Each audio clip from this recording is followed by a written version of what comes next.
Good morning, children. Welcome back to the today's session. Children, you know it very well. We have been learning about the migrations and settlements taking place in the villages to the cities, and the evolving of new towns and new cities also we have tried to understand. That is in the name of urbanization. Last time when I gave you the homework to write down about the settlement hierarchy in the India, you people did not mention about the hierarchy which I have taught you. I taught right from the hamlet village to the mega cities according to the population how these settlements are called as. Generally in a hamlet you find the group of villages. In a hamlet village you find a group of houses and it doesn't have definite boundaries, but whereas for a village the population will be below 5,000 and there will be definite boundaries will be there. Coming to the towns, the population will be above 5,000 and below 1 lakh. Those are called as the towns. And later we moved on to the million plus cities.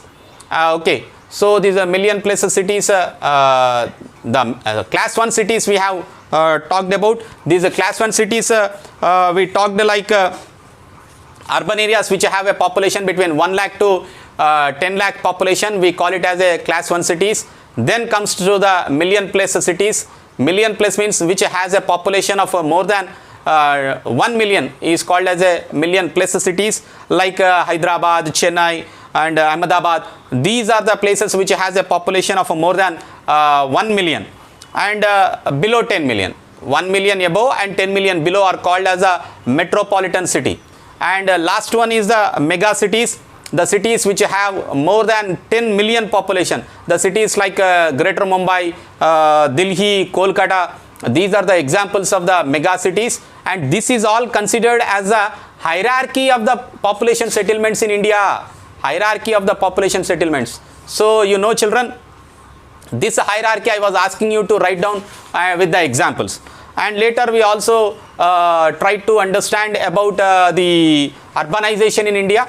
How the number of cities had grown for the past 50-60 years. The cities which the population more than 10 lakh has increased from 5 cities to 50 cities today. So though the urbanization went on without any hurdle, but it has posed many problems for the developing country like India. Urbanization is a big problem, children. You have to provide them sufficient space for shelter, and the resources should be provided, and you have to accommodate them in the new growing cities. Drainage is a problem, drinking water is a problem, shelter is a problem. So that leads to the slum areas.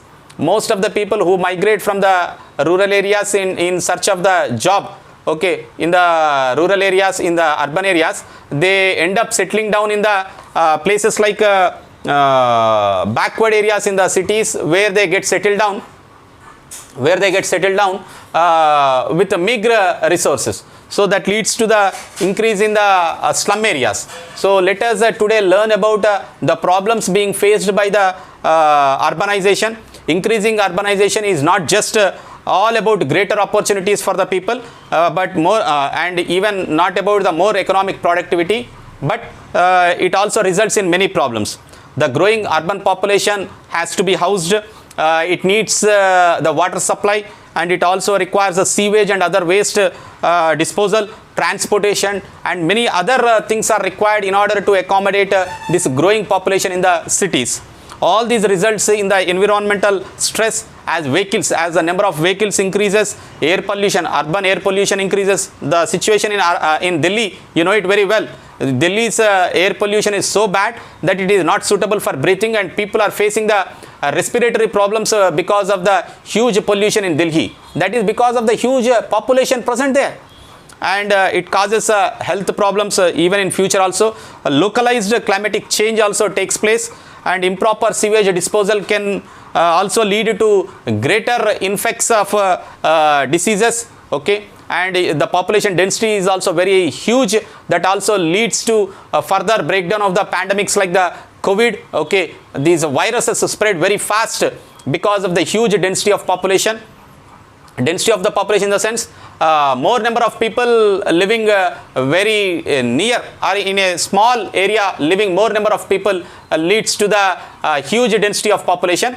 So one of the impacts of increased urbanization is the use of materials that either do not degrade, that means usage of the plastic for a long time is there, and this produces waste that cannot be disposed of, that leads to many other problems. Where do we put such waste then? Where we have to put? How this has to be disposed?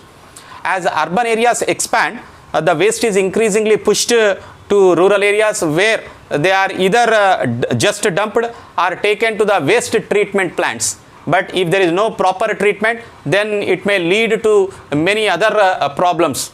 If you doesn't properly treat the plastic wastage, that poses a huge problem to the climatic conditions of the region, and already we are in the urban climatic crisis, okay, and that will further aggravate because of the usage of the plastic. These days you find another new kind of settlements called as erythropolis. So a new kind of settlement is happening in many countries including India also. These settlements are centered around the airport. Airport के नज़दीक cities develop हो रहा आजकल. So such kind of cities we call them as a erythropolis. The cities which get developed around airport. Airport surrounding में अगर city develop हो रहा तो then it is called as a erythropolis, and this erythropolis will have the facilities of all kinds. Okay, entertainment will be there, sports will be there, meeting halls will be there, and even big places to conduct the business and to conduct the counterparts right there, and they fly in and they can fly out very easily from that place to another place. There will be no disturbance of the traffic in order to reach the place. So these all things can take place with the help of new cities coming up in these region. So when we talk about the new international airports we have in the country, like some of the erythropolis are found here in places like Kempegowda International Airport, Bangalore, where you find the erythropolis coming out, okay, is getting developed. It is Kempegowda International Airport in Bangalore International Airport. And next one is at Indira Gandhi International Airport at Delhi, and Rajiv Gandhi International Airport even at Hyderabad, Shamshabad. Okay, around that also satellite townships are coming up with new facilities, and there are world-class hotels, Novotel and many other world-class hotels are also present where you can spend your time. Elsewhere in the world, when you look, the Suvarnabhumi International Airport at Thailand and Bangkok, that is Dubai International Airport, around also you have the erythropolis, and Cairo International Airport in Egypt, and London Heathrow International Airport also you find the erythropolis. So this is about the problems of the urbanization and erythropolis, children. Tomorrow we will further discuss about the migration. Thank you, children.